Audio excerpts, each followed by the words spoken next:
Good evening. Thank you very much for joining us. This is Nationwide on the network service of the NTA. I'm Ruth, Aguele. Let's begin with security matters. Troops of Operation Sahel Sanity operating in the northwest have rescued 31 kidnapped victims, arrested 7 bandits and their collaborators.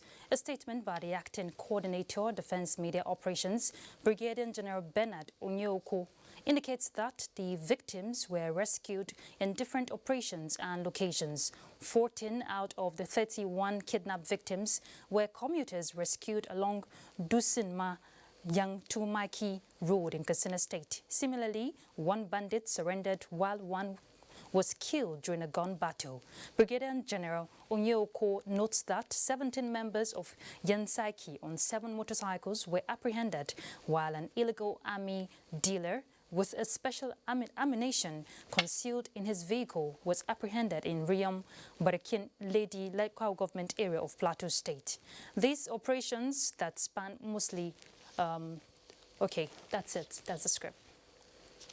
All right, let's bring you updates from the oil and gas sector. The deregulation of the petroleum downstream is a policy direction that will further strengthen Nigeria's economy and create employment opportunities across value chains. Speaking on NTA's Good Morning Nigeria, Minister of State Petroleum Resources Timipre Silva appealed for patience and understanding from Nigerians, stressing that deregulation is the only way to make the nation's oil and gas sector viable. Let's get the details from Lydia Sampson.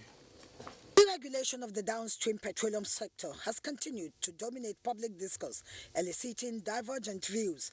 Minister of Finance, Budget and National Planning Zainab Ahmed, who joined the conversation on Good Morning Nigeria, made it clear that from the physical point of view, subsidizing petrol is no longer sustainable for government. Our effective fuel subsidy in any year is at least 1 trillion naira.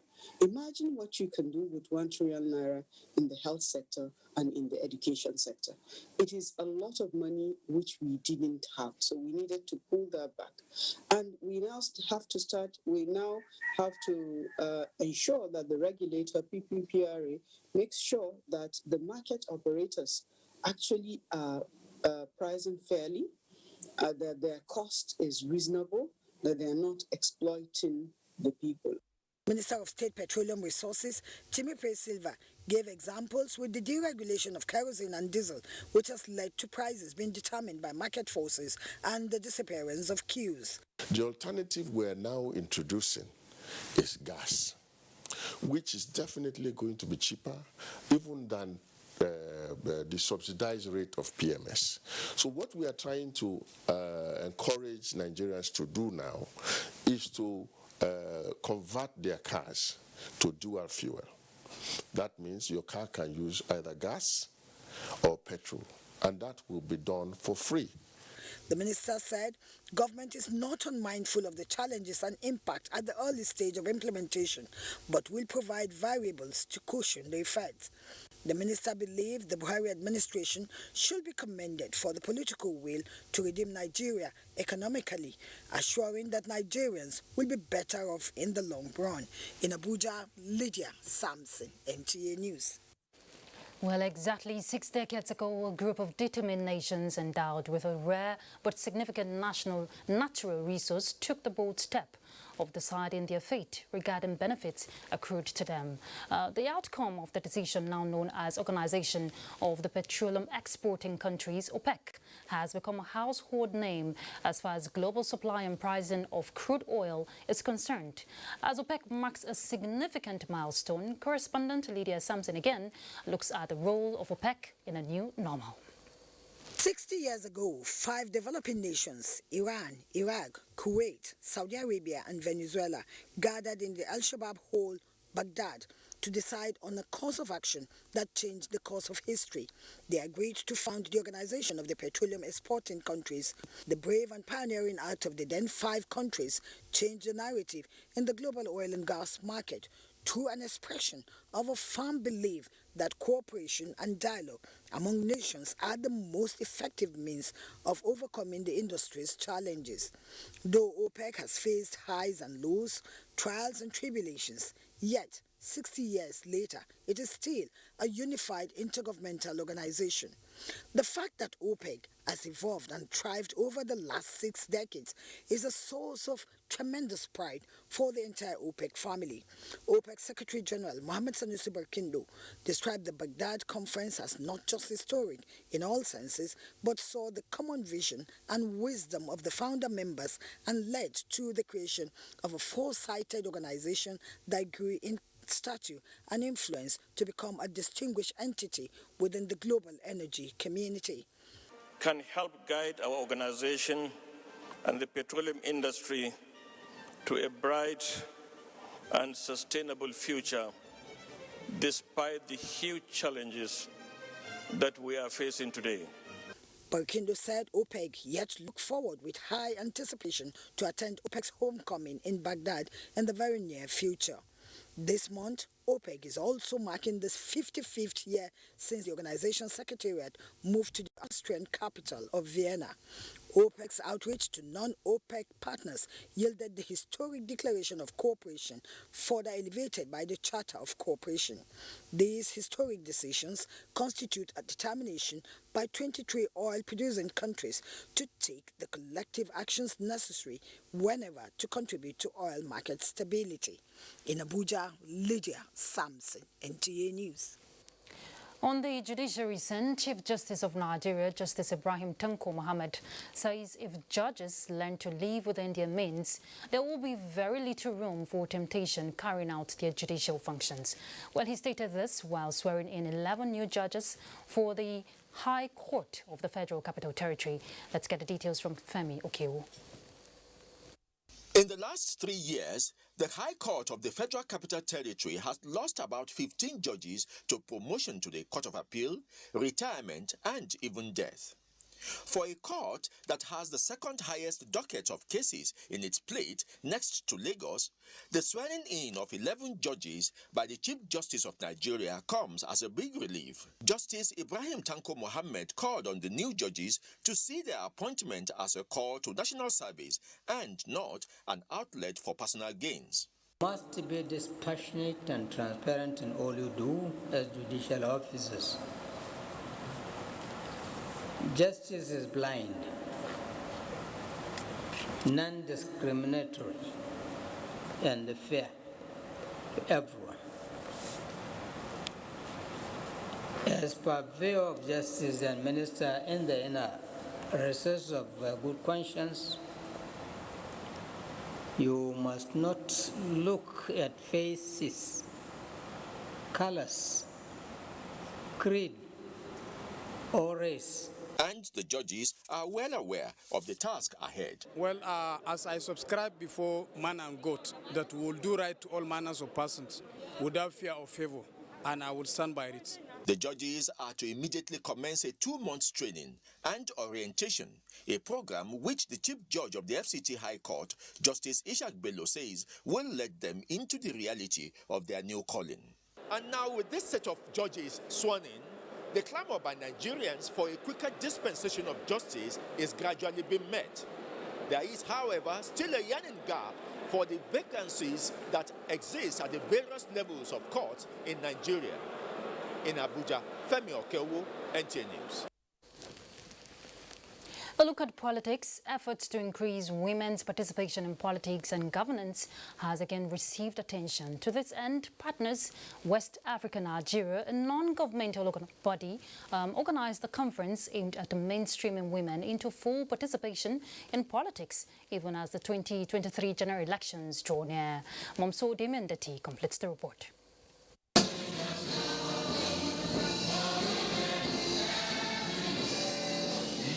2023 is barely 3 years away, and Nigeria's general elections is in view. Concerned by the low participation of women in the 2019 general elections, this group of partners are bringing together special advisors to political office holders from across Nigeria to strategize on ways to ensure active participation of women in governance. To look at the intervention for women's participation as key. It is an abysmal number for us as major role player in Africa, Nigeria being the big brother, to have such limited women in position. And I think that it will not go down in history as something very laudable for someone with a passion to be able to advocate for the girl child, to see that Nigerian women are suffering a setback in participation. We try to mentor young women in the grassroots.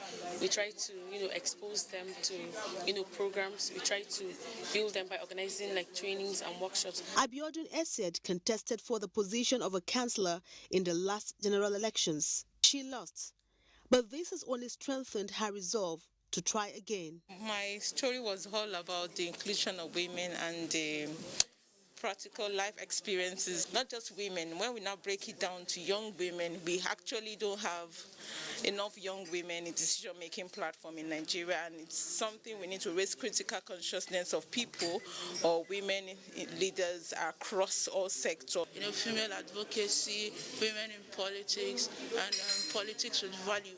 I ran for House of Representatives in the 2019 elections. Yes, I lost the votes, but I have won the process, being the first woman with disability that ran with 4,080 candidates. I'm going to run again in 2023. Participants are hopeful to bask in the euphoria of the gains of the conference towards bringing positivity to governance. Momso Damien Dati, NTA News. The federal government has congratulated Nigerian-born Pelina Ibokwe on her recent promotion to chairman of the Universal Studio Group, a division of NBC Universal, one of the world's leading media and entertainment companies.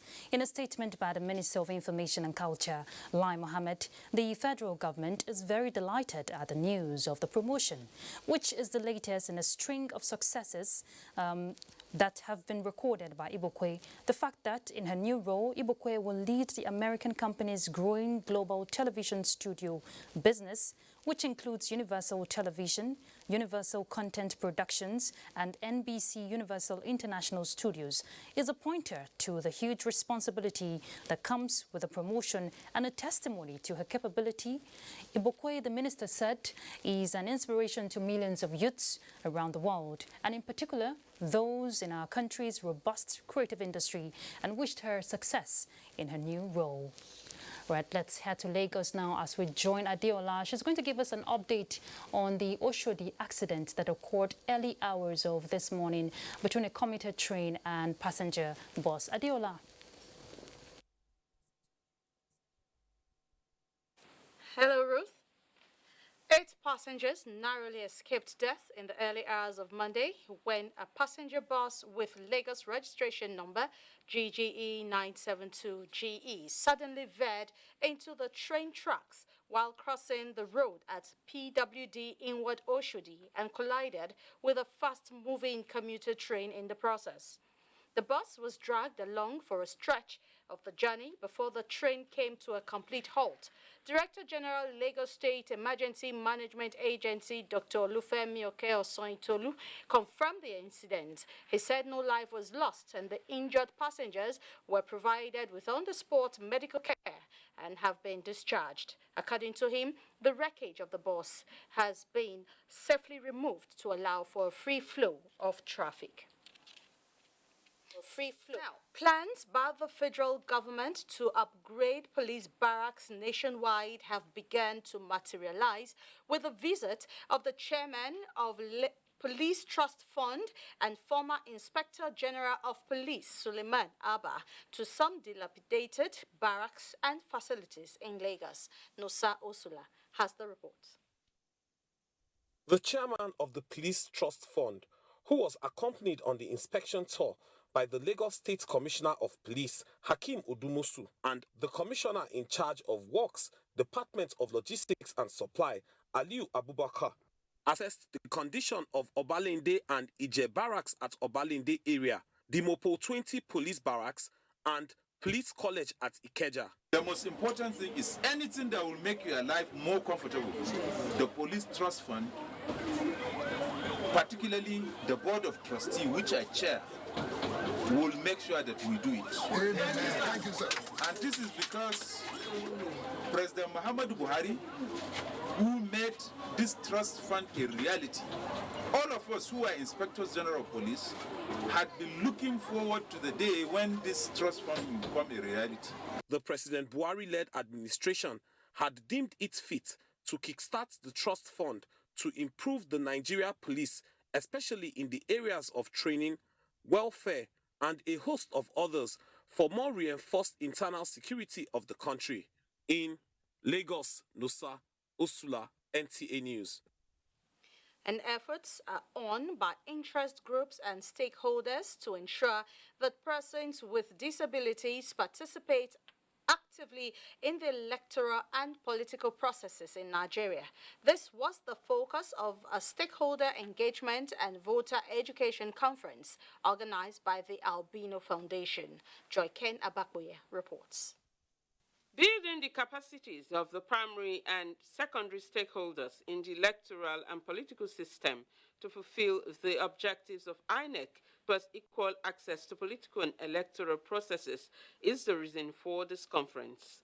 The meeting addressed the barriers and the provisions of the electoral body to promote the inclusion of people with special needs, as well as international best practices.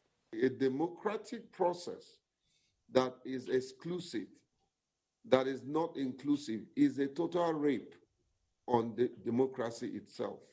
What we are trying to do now is to make sure that at least each of them recognizes people with disability and attends to their need whenever they come forward for voting. When it comes to balloting or voting, as the case may be, people with disability, they have the priority as far as we are concerned. EU Ambassador to Nigeria, Ketil Carlson, while highlighting the contributions of the Union in the promotion of the rights of persons with disability, said urgent steps must be taken to solicit for affirmative framework. Then there is the wider awareness in the general public of the importance of participation of people with disability, but also within the community itself. What are the rights? What are the opportunities? The Albino Foundation is hopeful that persons with disabilities will be able to actively participate in the democratic process by either vying for elective positions or freely exercising their franchise. In Lagos, Joyken Abakuya, NTA News. So much from this end for now. We'll take a break. The news will continue thereafter. To stay on. A new edition of TV Guide is out, featuring great personalities from all walks of life. Expository interview with a young TV presenter who shows passion on what she does, Morayo Afolabi Brown of TVC. Pick a copy of this compendium of mind-blowing stories and get abreast with issues as regards media convergence, leadership, health, star profiles, star programs, fashion, sports, human angle stories, and lots more. Meet some media professionals within our space who have paid their dues in no small ways. TV Guide, very incisive, very educative and compelling. Grab a copy at the vendor near you or NTA stations nationwide. TV Guide, your indispensable companion.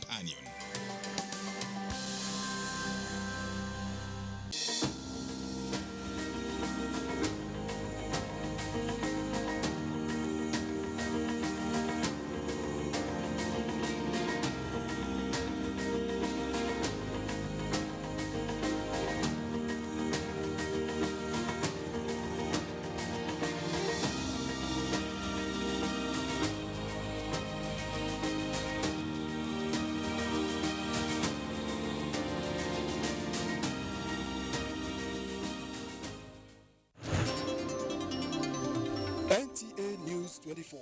A 24-hour news station brings to you news and happenings 7 days a week. News at 10 a.m., news update at 11 and 1 p.m. News desk at 3 p.m. and 6 p.m. and late evening news at 11 p.m. Follow us on any of our platforms and keep abreast of events and current affairs within and outside our shores. We are on DSTV channel 419, GoTV channel 46, StarTimes channel 101 and Free TV channel 703. Join us. NTA TV College Jos an affiliate of Ahmadu Bello University Zaria, is currently admitting students for its ordinary diploma programs in television journalism, television production, and television engineering. Interested candidates are advised to obtain relevant information concerning eligibility at our website at www.ntatvc.edu.ng or marketing department of any NTA station nationwide. For further information, contact Assistant Director, Marketing, NTA TV College Jos on 0803-314-4383 or the Academic Office of the College on 0806-980-9807. Announcer, Registrar.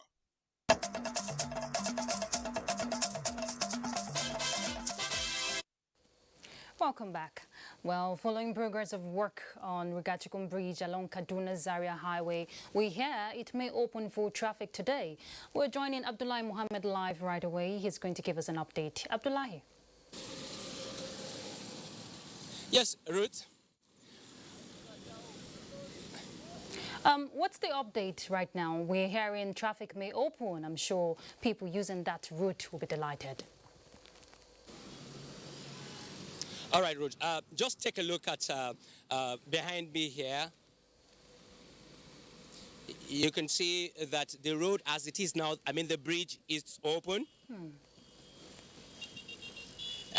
The men and machines, the machines are packed already, but men are still working, trying to put some final touches to the barriers that is being used as a temporary rail to the bridge that has that is portion that's caved in some weeks ago and been fixed.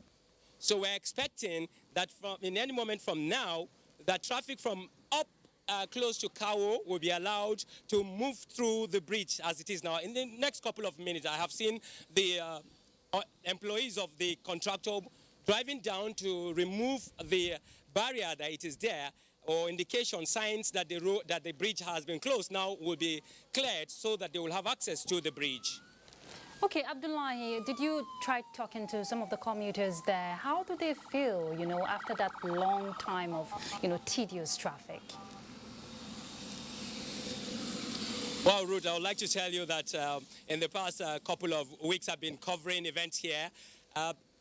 Motorists will be very, very happy, especially with the fact that about this time, the road is always congested, gridlock, especially on the other lane, which is the only lane allowed for traffic.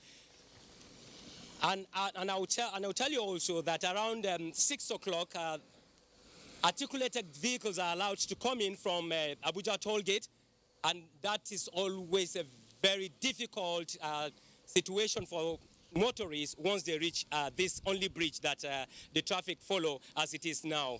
But with the opening of this bridge, I'm telling you, the motorists will be very, very happy. And I'm sure you too, Abdullahi, you heave a sigh because you've been doing a great job there. Thank you very much for the update you've given us so far. Thank you. Of course, Ruth, but before you go, I would like to tell you, I would like to just tell you something. Okay, go ahead. The engineers now, or the contractor now, is trying to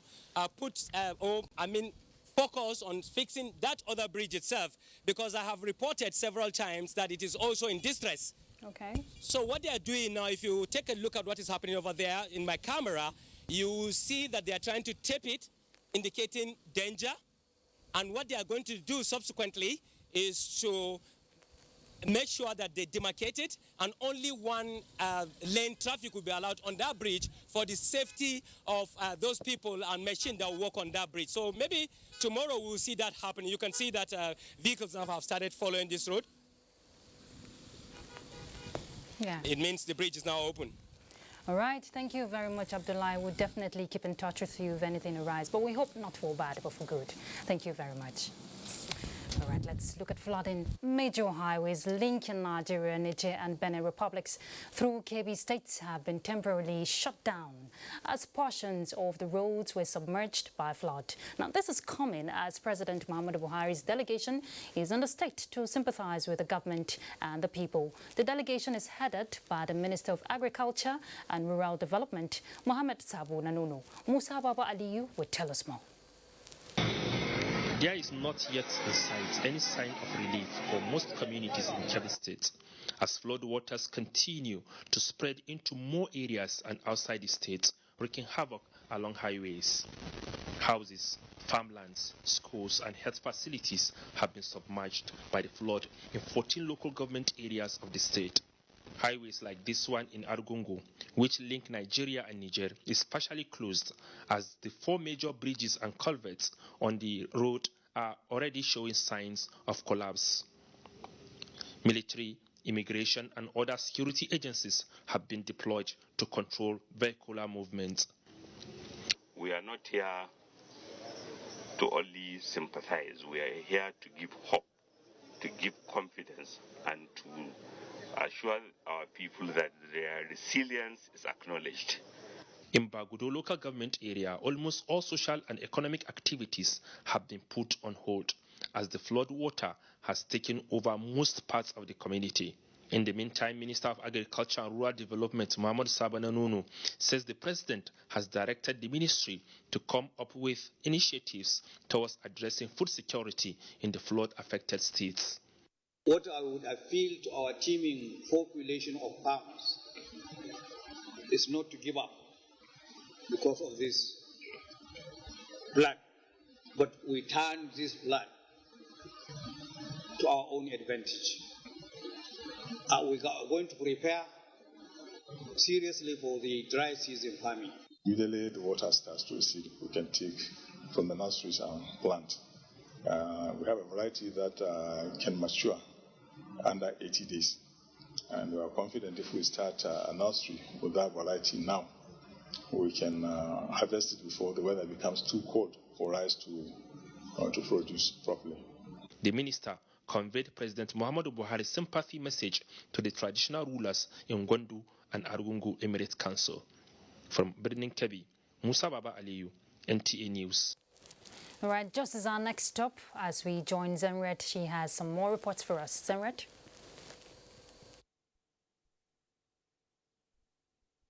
Thank you, Ruth. Good afternoon and welcome to Jos.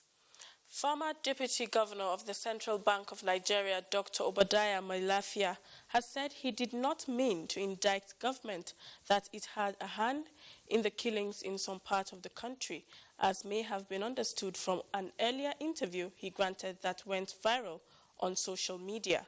Dr. Mailafia stated this in Jos at the Department of State Security Service, Plateau State Headquarters, after he responded to their invitation for the 3rd time.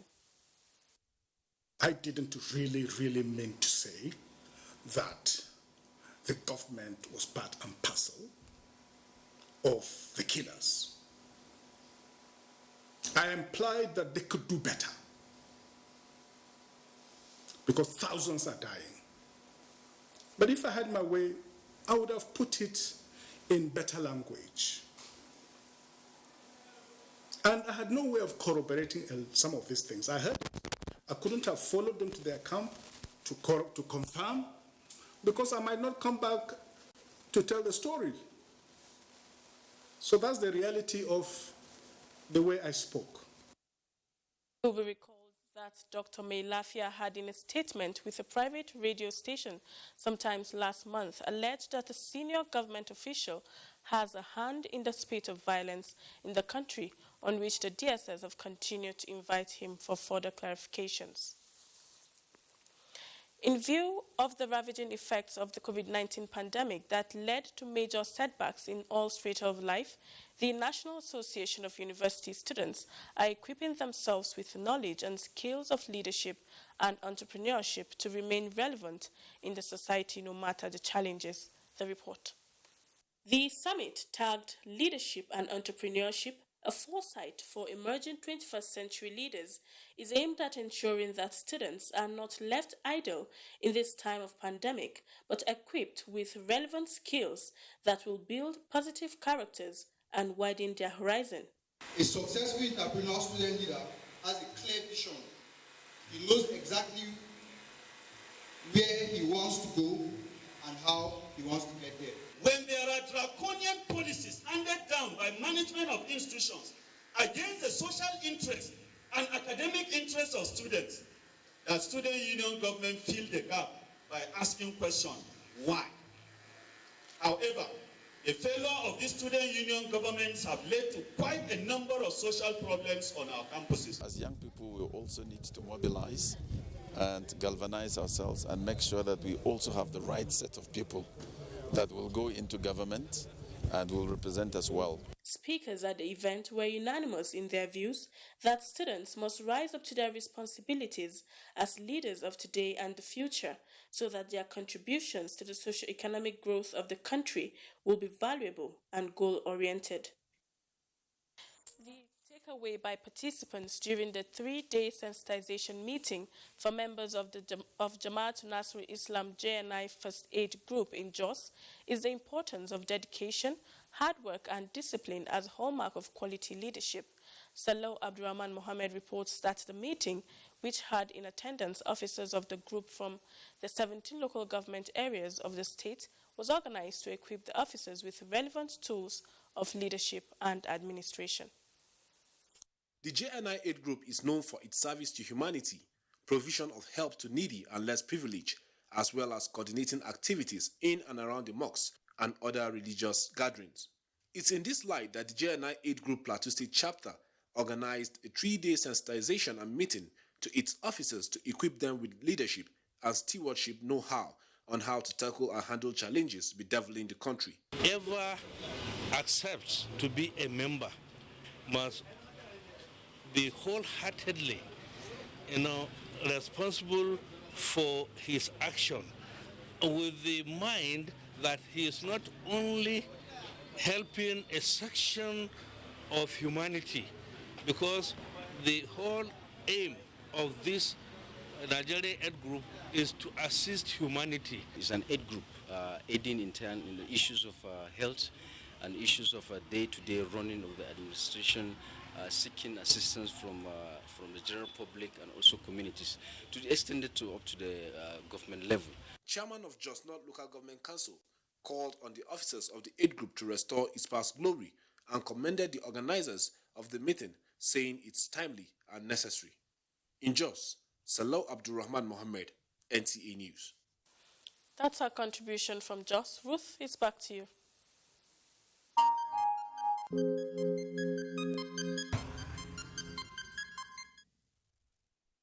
Thank you, Zenret. Let's bring you an update on COVID-19.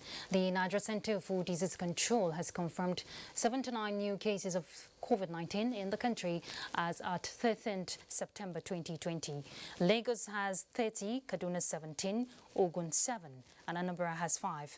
Kano has 4, Katsina, FCT and Akwa Ibom have 3 cases each. Oyo and Rivers have 2 each, while Delta, Plateau and Ondo have 1 case each.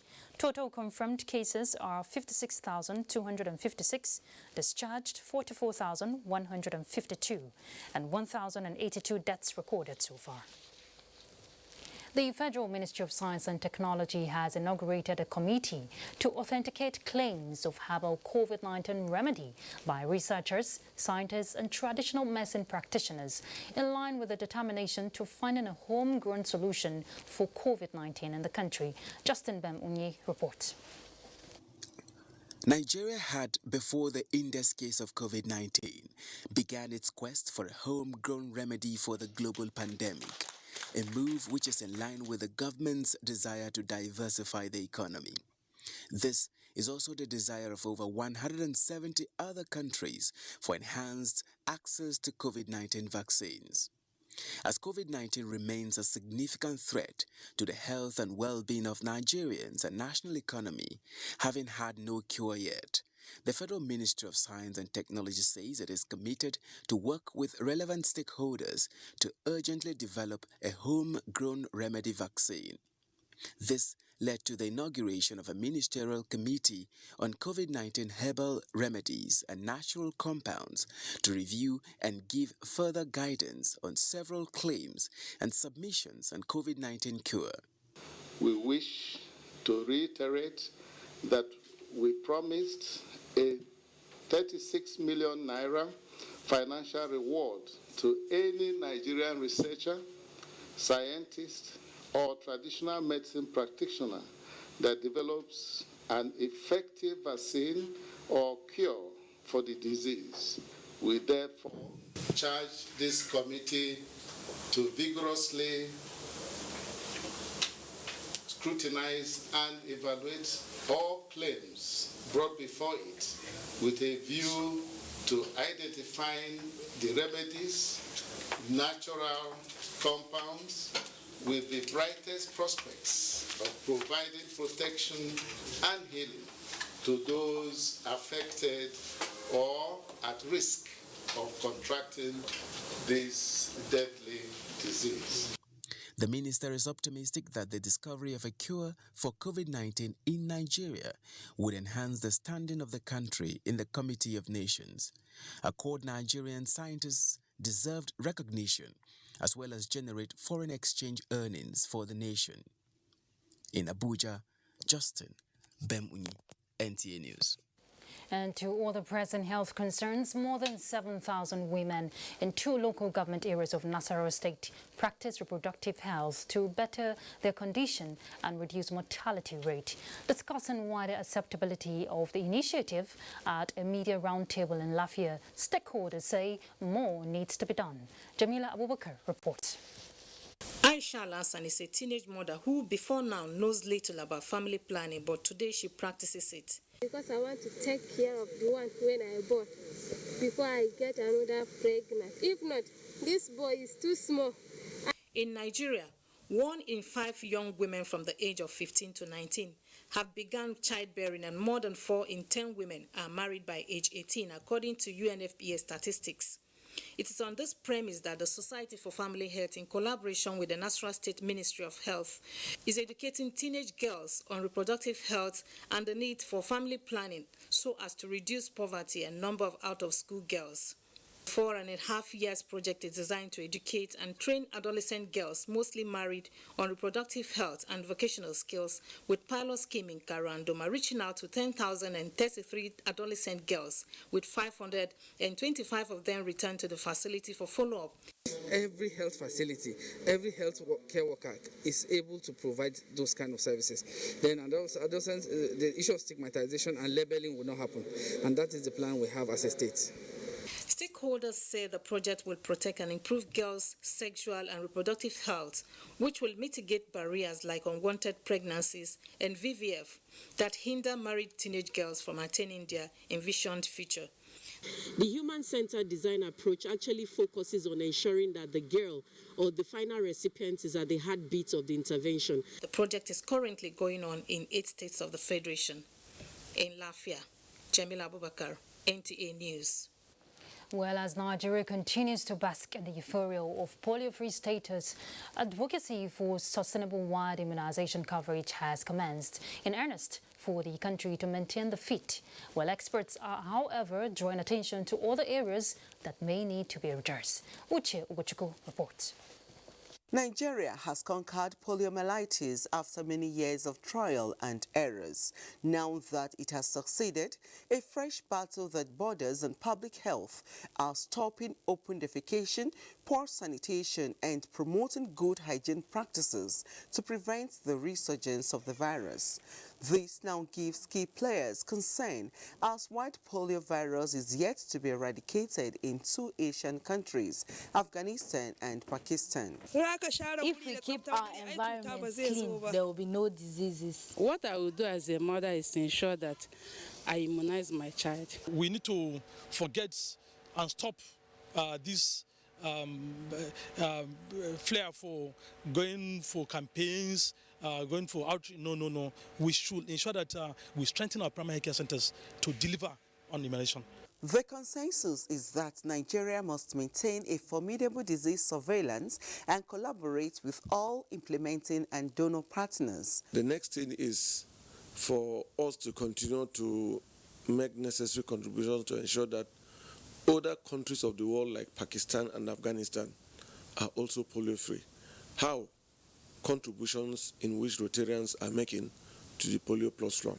So that is important that we vaccinate children with polio vaccine, and that should be through the routine immunization system. So the oral polio vaccine is given in the routine immunization at the age of 6 weeks and 10 weeks and 14 weeks, and the injectable IPV vaccine also given in the routine system. So we ensured that 100% children are receiving those vaccine so that they have the immunity, and if there is any importation from outside, it should be it should not affect any children. It is expected that the strategies adopted in fighting polio would be effective for other vaccine-preventable diseases. Uche Ugochukwu, NTA News. We hear that members of the Senate Committee on Independent National Electoral Commission are in Edo State to access the electoral umpires' preparedness for Saturday's election. They were received by Governor Godwin Obaseki. Elizabeth Omoko will tell us more. Visit of the committee, led by Senator Kabiru Ibrahim, is to take inventory, assess, and appraise the funds appropriation of the Commission for a free and fair election come next Saturday. Members from various political parties, as members of this committee, were able to look and see how prepared they are. And from the records they have given us, I believe they are ready for the elections.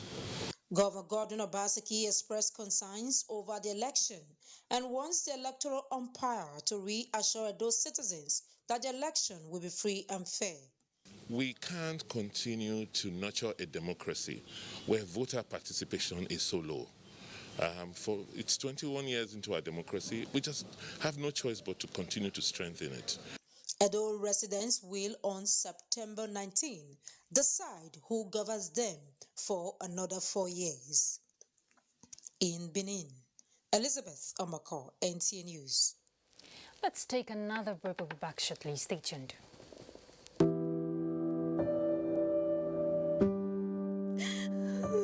She cries. She cries in anguish and in pain. She bears the scourge of her grief. She toils in vain for justice and succumbs to silence.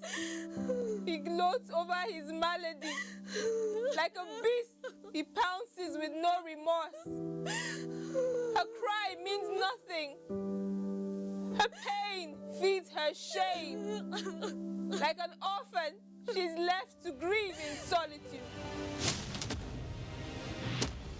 But no more will she cry in vain. Her adversaries will henceforth bear the brunt of their cruelty. Rape is evil. Rape is a plague, a pandemic of monumental consequences. We must unite and kick it out of our society. Connect with NTA and stand against rape and rapists. This message is brought to you by the Nigerian Television Authority, NTA. From dusk to dawn, 24 hours a day, NTA International is with you. In your living room, office, and everywhere, anywhere. We provide a company you desire in terms of balanced and up-to-date news, programs, and the best of entertainment.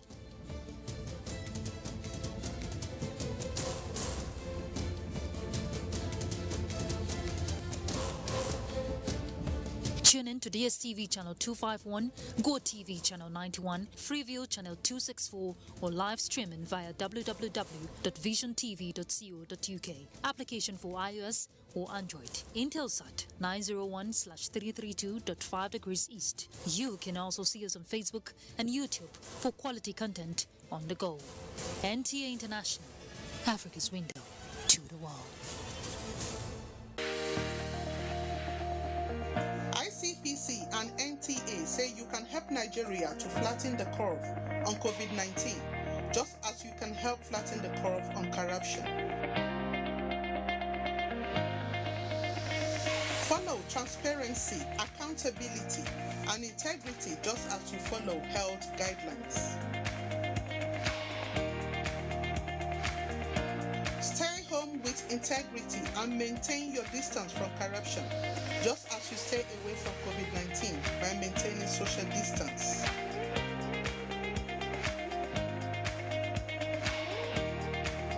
Report every act of corruption to ICPC just as you report COVID-19 to NCDC.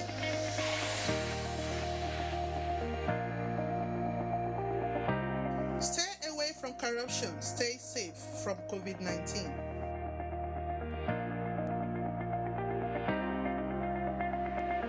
Report any act of corruption to ICPC on toll-free number 0800-2255-4272. This message is brought to you by ICPC and NTA. You can follow us on all our social media platforms: Facebook at NTA Network News, Instagram at NTA Network, Twitter at NTA News Now, YouTube at NTA News Online, or visit www.nta.ng. For live streaming, visit www.nta.ng/live. Now, you can stay updated on the go, be it on your TV, iPhone, laptop, or iPad, or download the NTA mobile application from your Play Store or App Store. NTA, you can beat the rich.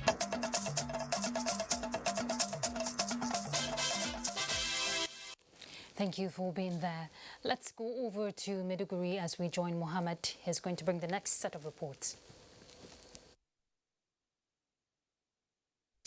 That's true, Ruth. It's nice to see you. Borno State government has distributed 80 million cash support to about 43,000 internally displaced persons at Banki town in Bama local government to address the challenge of food shortage facing them. Governor Babagana Umara Zulum personally supervised the distribution process with the support of the federal delegation and state government officials. Mohammed Goni will now tell us more. The Banki camp hosts about 43,000 IDPs, mainly from Banki, Kumshe and other surrounding communities in the last 6 years. The insurgency halted farming activities, compelling the IDPs to depend on government and donor partners for food supplies. The challenge has further been exacerbated by the deplorable condition of Bama Banki Road, making it difficult to deliver food items to the IDPs. At an exercise, the governor personally supervised and participated with the support of the Federal Commissioner, National Commission for Refugees, Migrants and Internally Displaced Persons, Senator Bashir Garba Mohammed, Permanent Secretary in the Ministry of Humanitarian Affairs, Ali Grema, as well as the Special Advisor to the Minister of Humanitarian Affairs and the state government officials. Each male and female beneficiary present received 5,000 naira to procure food items. Governor Bagana Umara sympathized with them over their plight, assuring that government will devise means of ensuring food sufficiency, while Bama Banki Road will be made more tolerable. We also urge the communities to give maximum support to the Nigerian military with a view to reporting any abnormalities that is ongoing in their own town. The governor also informed them of the desire of government to resettle Banki town. The district head of Banki, Babashaw Arjunoma, and other stakeholders, as well as IDPs, were full of gratitude for what they describe as timely intervention. They also appealed for deployment of more security personnel to the area. From Banki town in Bama local government, Mohammed Goni, NTA News.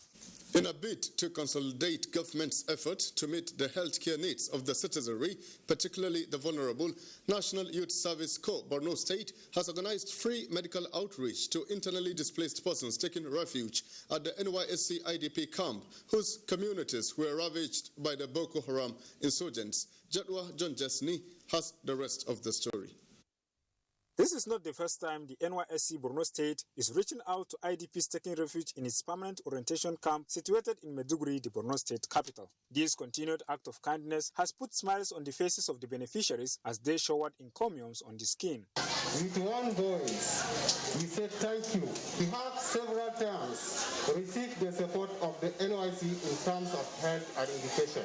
State Coordinator NYSC Borno, Noura Umar, described the intervention as the scheme's way of responding to the plight of the IDPs, as government alone cannot satisfy the loss of the people. He went on that the scheme, which seeks to promote national unity, socio-cultural integration and facilitate national development across the health, educational and agricultural sector, among others, moved to make its impacts felt by impacting on the lives of the needy and less privileged members of the society. Our plan now is to be on a monthly basis so that by God's grace we'll be able to be bridging the gap here. Representative of the State Emergency Management Agency lauded the scheme for its relentless efforts in providing succor to the IDPs, calling on other bodies to emulate them. The scheme also paid solidarity visit to identify with some ex-corps members who have gone ahead to establish themselves at various entrepreneurial fields of endeavors. In Maiduguri, Jadwa John Jesney, NTA News. You're on to Nationwide on the largest television network in Africa, the NTA. Ruth in Abuja has the last segment. So Ruth, it's back to you now. With that, Mohammed, thank you. A look at agric. Some farmers in Benue State are facing imminent poor yield due to weeks of dry spell in some farming communities. Bem Hanya reports that activities of middlemen who buy foodstuffs and hoard to sell later with the intention of maximizing profits are affecting food supply in the state. State is known as the food basket of the nation because it produces a variety of crops and has majority of its workforce engaged in agriculture. However, farmers are usually faced with lack of access to credit facilities, poor road network, absence of agricultural mechanization, and inadequate supply of improved seeds. The assistance that government can give me, I'll be happy. I can need herbicide and fertilizer, fertilizer, and the money to empower, hire people to help me go on with the work. Recently, some communities in Kwande, Ushongu, and Vandika local government areas, as well as other parts of the state, suffered a dry spell for between 1 and 2 months, which led to the stunted growth of their crops and even withering. That surely will result to low yield. In some places, they even have to replant. And in such areas, there will be shortage. Added to these challenges is the activities of middlemen who buy and hoard foodstuff to sell on a later date in order to make huge profits. This has created a shortage in food supply and led to a hike in the prices of foodstuff. We are appealing that there should be no panic buying, that the holding by some of these people, they are looking for profit. Farmers in Benue State hope that government will come to their aid so that these challenges they face will be tackled so as to make them get a bumper harvest. In Makudi, Bem Hanya, NTA News. Thanks, Bam. But the situation is different in Katsina following the improved security situation in the frontline local government areas of the state, bedeviled by the activities of armed bandits. Bumper harvest has been recorded, and the availability of assorted food items at various markets in the state. Mohammed Salisu Awal visited Dandume and some major markets in the state and now reports. This is Dandume Market, one of the major grain markets in Katsina, as the area is one of the food basket of the state, especially in the production of maize, guinea corn and millet. Prior to the current security challenges, coronavirus pandemic and the ongoing national border drill, the market serves communities of Zamfara, Kebbi, Sokoto, Kaduna State, as well as neighboring Republic of Niger. In spite of all these challenges, the area is recording bumper harvest that led to the availability of assorted foodstuffs at Dandume Market. With the improvement of security, there is increase in foodstuff at the market, as the fresh grains have started flooding the market. Customers from neighboring states are trooping to the market for the purchase of the grains for retail and domestic purposes. Paddy rice, last week, the price is 18,500. Last week, 16,65. This week, 14,500. The assumption of many on the increase of price of most of the grains are quite reasonable at Dandume Market. A bag of old stock of maize is sold between 19 to 20,000 naira, while that of fresh maize is sold between 13 to 14,000 naira. Beans, one of the commonly used farm produce, is sold at 19,000 naira per bag as against 20,000 naira. A bag of paddy rice is now 16,000 naira, while 40 measures of the threshed rice is sold at 50,000 naira per bag. Price of millet, which is commonly used domestically, especially in the northern part of the state, is sold at 500 naira per measure, as against 550 naira for the old stock. In Katsina, Mohammed Salis Awal, NTA News. Talking sports, Minister of Sports Sunday Dare has cleared the air on resumption of contact sports. Olumide Guntala will bring us the details on Sports Update.